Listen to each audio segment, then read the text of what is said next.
Okay friends, எஸ்பிஓவில் வந்து பார்த்திங்கனாக்க 3 work தரப்போகிறாங்க.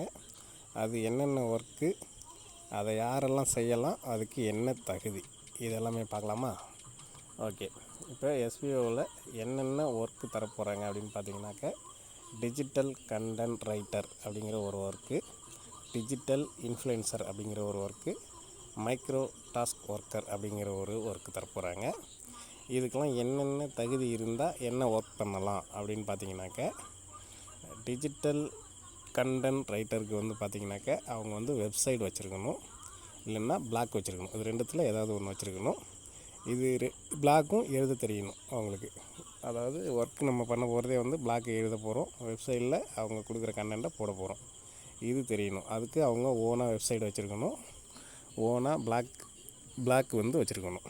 சரிங்களா? இது வந்து டிஜிட்டல் கண்டென்ட் ரைட்டருக்கு. இன்னொன்று பார்த்திங்கனாக்கா டிஜிட்டல் இன்ஃப்ளூயன்சர். இவங்க வந்து பார்த்திங்கனாக்கா சொந்தமாக யூடியூப் சேனல் வச்சுருக்கணும், அப்படி இல்லைன்னா ஃபேஸ்புக்கில் பேஜஸ் வச்சுருக்கணும், இல்லைன்னா இன்ஸ்டாகிராமில் பிஸ்னஸ் அக்கௌண்ட் வச்சுருக்கணும். இவங்க வந்து இதுக்கு தகுதி. இது ரெண்டுமே எனக்கு தெரியாது அப்படின்னு சொல்கிறவங்க பார்த்திங்கனாக்கா மைக்ரோ டாஸ்க் ஒர்க்கராக அவங்க வந்து ஒர்க் பண்ணுவாங்க. இவங்களுக்கு ஒர்க் என்னென்னு பார்த்திங்கனாக்கா ஆல்ரெடி நம்ம எஸ்பிஓவில் என்னென்ன வேலை பார்த்தோமோ அத்தனை வேலையும் சேர்ந்து ஒரே டைமில் செய்கிறதா சொல்லியிருக்காங்க. இதுதான் இதுக்கான தகுதி. ஓகேவா?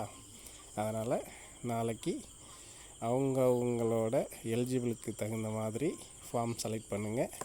யாரும் தப்பாக செலக்ட் பண்ணாதீங்க. தெரியாத யாரும் ஃபார்ம் ஃபில் பண்ணாதீங்க. அப்படி பண்ணிங்கன்னா ஐடி சஸ்பெண்ட் ஆகிடுன்னு சொல்லியிருக்காங்க. அதனால் உங்களுக்கு என்ன தெரியுமோ, யூடியூப் பற்றி போட தெரியும், யூடியூப் நல்லா வரும்னா டிஜிட்டல் இன்ஃப்ளூயன்ஸருக்கு அப்ளை பண்ணுங்கள், எனக்கு வெப்சைட் நல்லா வரும், பிளாக் நல்லா எழுதும் அப்படின்னு சொன்னாக்க டிஜிட்டல் கண்டென்ட் ரைட்டர் வந்து செலக்ட் பண்ணுங்கள். இது எதுவுமே தெரியாது அப்படின்னு சொன்னாக்க எதுவுமே ஃபார்ம் ஃபில் பண்ணாதீங்க, விட்டுருங்க. ஏன்னா நீங்களாம் ஆட்டோமேட்டிக்காக வந்து மைக்ரோ டாஸ்க் ஒர்க்கரில் வந்துடுவீங்க. சரிங்களா?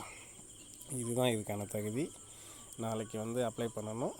அதனால் யாரும் அதற்கான எலிஜிபிள் இல்லாமல் தயவுசெய்து அப்ளை பண்ணாதீங்க. அப்படி அப்ளை பண்ணிங்கன்னா அவங்க ஐடி சஸ்பெண்ட் செய்யப்படும் அப்படின்னு சொல்லியிருக்காங்க. அதனால் இதெல்லாம் தெரிஞ்சவங்க மட்டும் அப்ளை பண்ணுங்கள். நல்லா மறுபடியும் சொல்கிறோம், இது எல்லாமே நல்லா காதில் வாங்கி அவங்களுக்கு என்ன எலிஜிபிள், என்ன வரும், அதை பொறுத்து அந்த ஃபார்ம் ஃபில் பண்ணுங்கள். எல்லோரும் ஃபார்ம் ஃபில் பண்ணாதீங்க. ஓகேவா? தேங்க்யூ.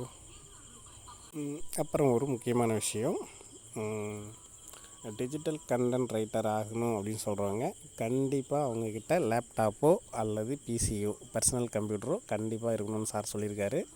அதனால் அது ரெண்டும் இருக்கிறவங்க செலக்ட் பண்ணுங்கள். மொபைல் வச்சுருந்து அதில் ஒர்க் பண்ண முடியும்னா ஓகேன்னு சொல்லியிருக்காங்க. ஆனால் மொபைல் வந்து அந்த அளவுக்கு செட் ஆகாது. அதனால் அது ரெண்டும் இருக்கிறவங்க செலக்ட் பண்ணுங்கள். இல்லாதவங்க மொபைலில் பண்ணிக்கலாங்க, அது ரொம்ப கஷ்டம். ஓகே.